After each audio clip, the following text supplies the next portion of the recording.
I just want to share my testimony, how I came to Christ. Before I got saved, I was your basic party animal. I remember one day in class, in school, in high school, the teacher made a statement to the whole class, and he said, "You know what, Mike Webb's here only for partying for girls." And I thought that was probably the best compliment that you could possibly give me. And that was kind of my mindset. I was there to have a good time, and gave myself to alcohol, drugs. It was part of the hippie culture. I very easily and naturally fell into that. And we had the thought that the answer to the world was to be found in drugs. That if you could turn on and tune in, that you were where you needed to be. And you know, all the straights, they didn't really understand life, and they didn't have life right. And so I gave myself to partying. I got involved in rock and roll. I worked sound for a band, and you know, at times we would go to concerts, and some very big concerts with very high profile musicians. And I remember being at one concert in particular, and there was an incredible lead guitarist, and we had backstage passes. So when he finished the concert, they were the final act. When he walked off stage, I remember there were two groupies, girls that you know, just came up to his side. He put his arms around them and walked off stage and walked into a little trailer.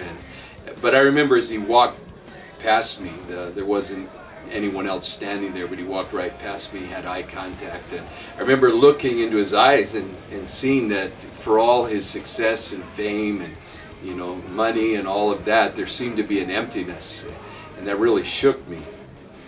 Because that's what I was aiming for, that's what I wanted for my life, and I could see that it really didn't satisfy him. And meanwhile, I had a friend who was working in the band, played bass, Richard Kirkpatrick. He got saved and he quit the band, and you know, at first I mocked him, said, "Oh, this week you're serving Jesus, next week you're going to serve the devil," and I gave him a hard time. But I could see that there was something real, very powerful that was at work in his life, and you know, as I watched him, he had what I didn't have, and I became very conscious of this emptiness inside of me. And I remember it was Christmas, 1975. I woke up that day feeling totally empty, just no spirit of Christmas, no happiness. And I said, "You know what, I'm just going to get drunk today." And I drank that day, and every day between Christmas and New Year's. And on New Year's Eve I went to a nightclub and partied, and you know, we brought in the new year, kissing the girls and all that you know, you do at nightclubs. And I was so empty, I walked out, and I remember being in tears and saying, "God, there has to be more than this." Well, a friend invited me to go out to hear a concert where they were singing about Jesus, and I went to the door, coffee house, and there I heard people testify about the love of God, and I began to realize that I didn't have God in my life, that the emptiness I felt was a lack of God. And that night I felt convicted of my sin.